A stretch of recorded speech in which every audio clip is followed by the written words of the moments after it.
Chapter 9, Political Parties. These are my lecture notes. I'm going to walk through them in lieu of lecture this week. This is what you basically would see in a full class.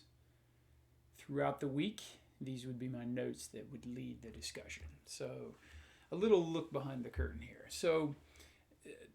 The political parties chapter has basically four sections, and that's how I've broken down my notes here. The first section is what are parties and how did they form? Well, what are the parties? You guys know it in a modern term, but how they formed over time was basically human nature, a need for collective action. And collective action addresses problems that face a society. So collective action problems are very common in all societies.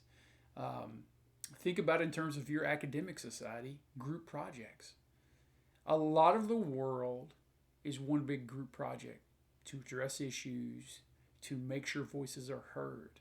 So the collective action of political parties are, well, to play politics and to sort out political power. So it's no different than a group project or an interest group that you might be a member of. So parties arose out of a need for collective action.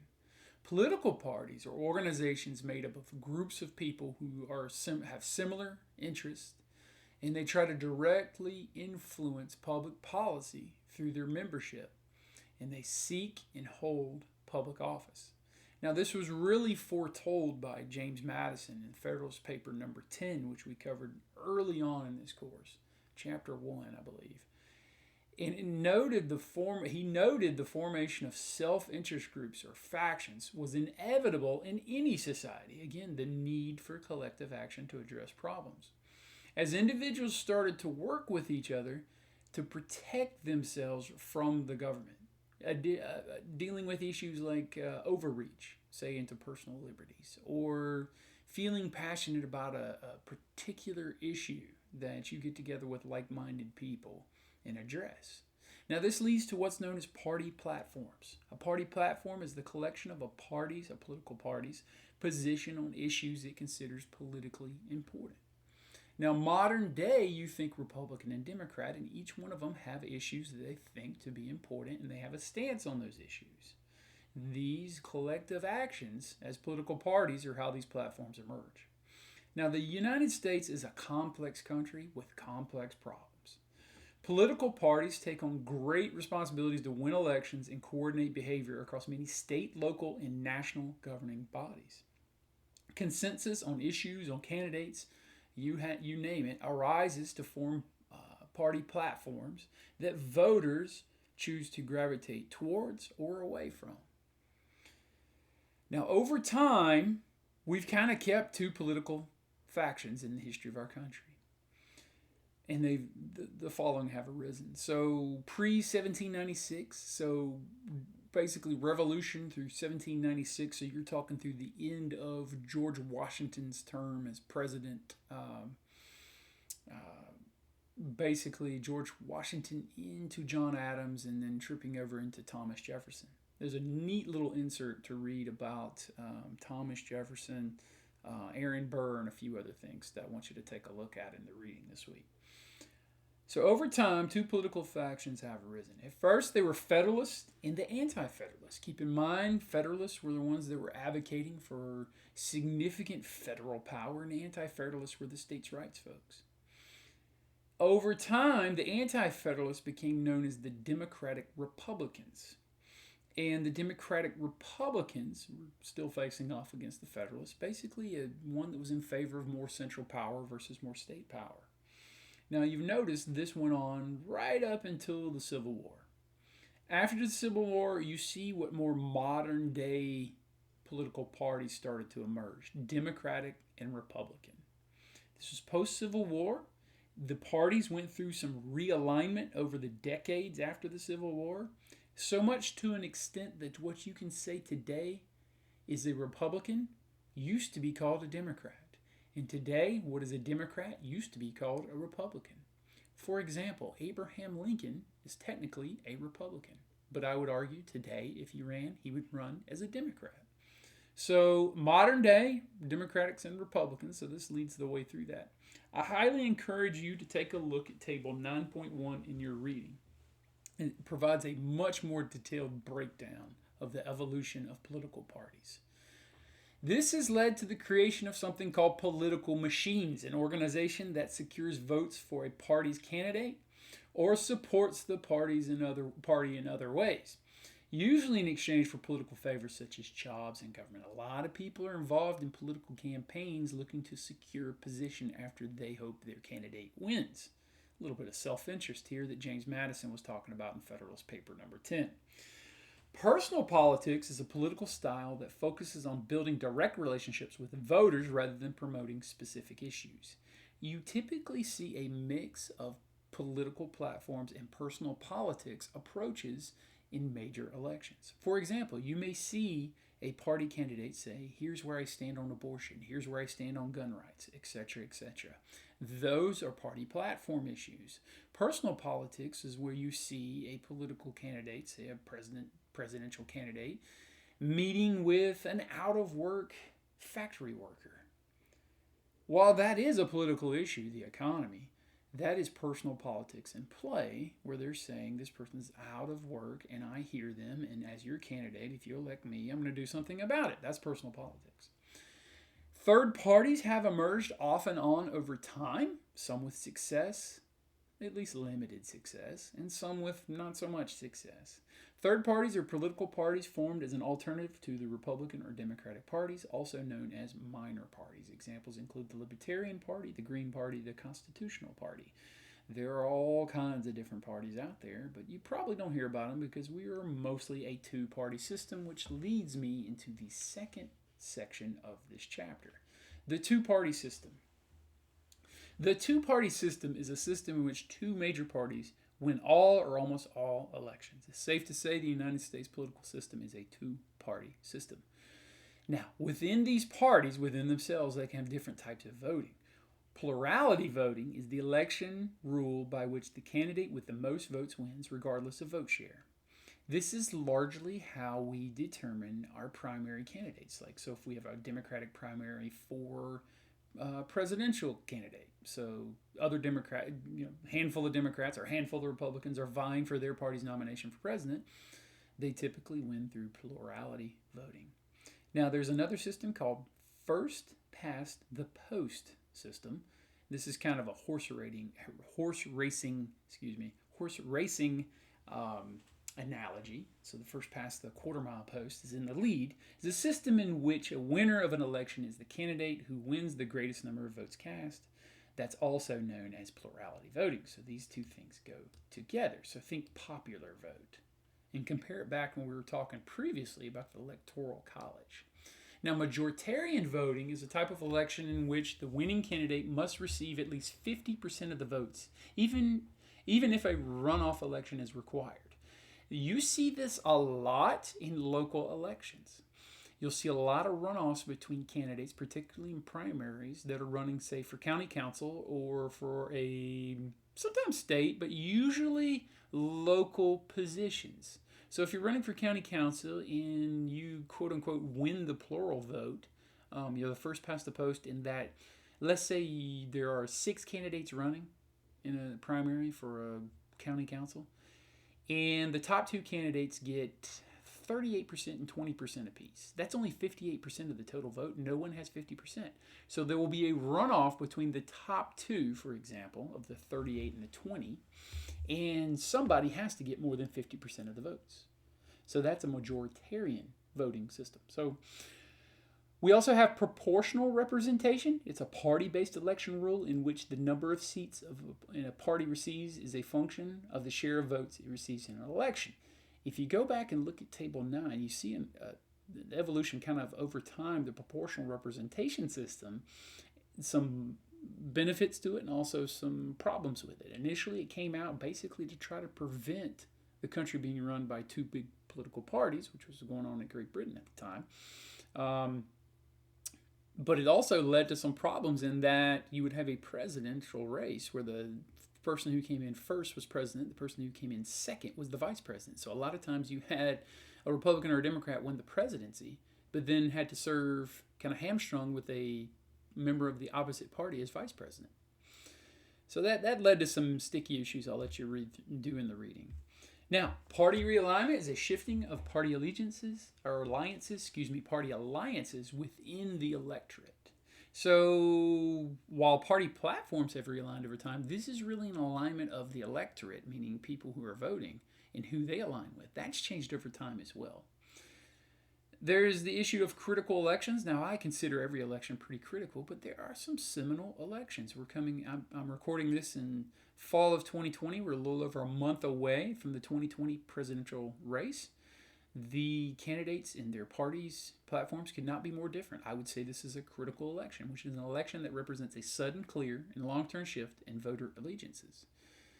Most voters are independents. You have people who are hard left, people who are hard right, most people are in the middle.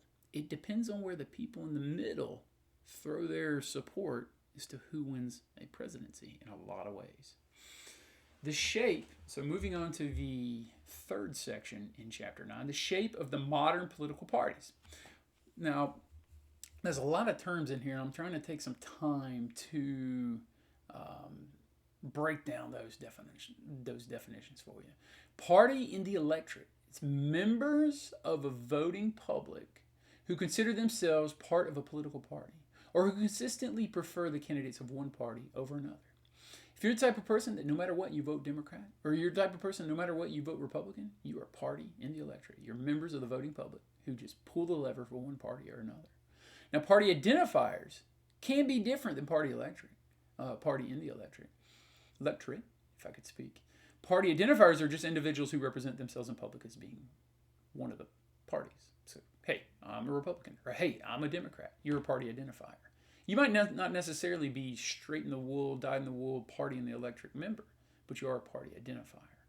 Party organization, the formal structure of a political party, and its active members responsible for coordinating party behavior and supporting party candidates. Now, something happened to my formatting here. Let me see if I can fix it. There we go. Here we go. National party organizations, activities, and positions. So you start on national scale. A lot of people talk about the two-party system, and they don't get past this national stage here. Well, keep in mind, there are state parties as well. They are organizations that control activities and support or don't support or put forth people who can run for positions. So this happens on a national level. It happens on a state level. Guess what? It happens on a local level too. Local party organizations have activities like postcard drives during elections where they're handwritten postcards that go to independent voters to try to influence them towards that party's thing. Or they are the people you see on the side of the road saying, honk for this candidate. Those are organizations that are supported by the state, that are supported by the national, but there are local grassroots party organizations that organize activities and support people for candidates for positions. That goes all the way down to local precinct activities, which have limited organizations but positions. Now, on election night, you will hear information coming in about precincts in Iowa, precincts in Minnesota. These are suburbs, say, of a big city, and they're voting precincts. What's a precinct? It's the lowest level of any party or organization, usually organized around neighborhoods. You will see that, let's say, Ohio is a very important state in the Electoral College when it comes to electing presidents. You will hear precinct by precinct totals coming in that will add up and eventually tell us which way Ohio will go in a presidential election. That starts at a precinct level, so it starts on like a neighborhood level, both in terms of voting and local party organizations. These are very important when you want to win a state. Typically, inner cities typically vote a little more Democrat, whereas suburbs typically vote a little more Republican. So when you look at it precinct by precinct, if it comes out that like downtown Chicago went to a Democratic candidate, you're not shocked. What you're looking to see is what's happening in the suburbs to offset it. If the downtown vote and the suburban vote all go one way, that's a slam dunk for a particular candidate. If they split, that means the rest of the state matters. So, party in government, party identifiers who have been elected to office and are responsible for fulfilling the party's promises. So these organizations that we're talking about up here, expect you, if you're their candidate, to act like you represent their party when you are elected. So your party in government. Majority party is the legislative party with over half the seats in a legislative body, and thus significant power to control the agenda. Right now, in October of 2020, the House of Representatives is controlled by the Democratic Party. That's why Democrat Nancy Pelosi is the Speaker of the House. And then you have minority leaders in the House, which are filled by Republicans. Conversely, the Senate is majority controlled by the Republicans. Okay? The White House is held by the Republicans. So the Republicans have a majority party in the Senate. The Democrat and the Democrats are the minority party in the Senate, whereas in the House of Representatives, just the opposite. The Democrats are the majority and the Republicans are the minority. What's the minority? The minority party is the legislative party with less than half of the seats in the legislative body. Obviously, if you have more, you're in the majority, you can control what's on the docket and largely control how votes go. Now, divided government and partisan polarization leading us into the fourth and final section. Divided government is a condition in which one or more of the houses of the legislature is controlled by a party in opposition to the executive. So, technically, right now, we have a divided government. While the Senate is Republican and the executive, which is the President of the United States, is Republican, the House of Representatives is Democrat, so we have a divided government. Bipartisanship is required to navigate a divided government. It's the process of cooperation through compromise between the political parties, the partisans. A moderate is an individual who falls in the middle of the ideological spectrum. A little quick edit here. Most people are actually independent moderates. Party polarization is the shift of party positions from the moderate towards ideological extremes. Now, how this usually works in major elections is that the Democrats pander to the hard left during primaries, the Republicans pander to the hard right during primaries, but then in the general elections, each candidate is looking to pander to the independent moderates because that is the majority of voters. So that's usually how you see things play out. You usually see more party polarization earlier in an election, in the primary stage, and more moderation later. Now, this can be affected by different movements. Examples include the Occupy movement, the Tea Party movement, MoveOn.org. The Black Lives Matter movement is one that's going on right now. So movements can have some effect and affect party polarization as well, but I'll let you read about that. There's a process called sorting, which is a process in which voters change party allegiances in response to shifts in the party's position. Most voters are moderates, independents, and they typically lean one way or another depending on the candidate and their party's positions. Now, there's a lot of craziness that goes on sometimes called gerrymandering, which is the manipulation of legislative districts in an attempt to favor a particular candidate. I have found in my observation this happens more in the U.S. House of Representatives, where once you're in power, if you could have a way to redistrict or redraw your districts that you're elected from in a manner that includes more people that are favorable towards you, meaning you'll get more votes, that is an underhanded but clever way of staying in power. So gerrymandering is the manipulation of legislative districts in an attempt to favor a particular candidate. It's very funny. Democrats will accuse Republicans of doing this. Republicans will accuse Democrats of doing this. They both do it. Redistricting is the redrawing of electoral maps, districts, precincts, again, to get a favorable, to basically jumping ahead to get a safe seat, which is a district drawn so members of a party can be assured of winning by a comfortable margin and stay in power. Reappointment is the reallocation of House seats between these states to account for population changes. This is why the census every 10 years is very, very important. House of Representatives, the number of representatives for each state, for each area, depends on that area's population. That's a key aspect of representation in this country. So a lot of times, not a lot, it doesn't happen a lot, but every 10 years we do these census, and that can lead to reappointment and reallocation of number of House seats that you might have, and it also can lead to a reallocation of the number of votes eventually you could have in the Electoral College. So that's a quick and dirty overview of Chapter 9. Looking at political parties. Again, this does not replace the reading. Highly encourage you to get into that because it is a fantastic time to learn about the fascination that is political parties during an election year. Hope you're doing well. Take care.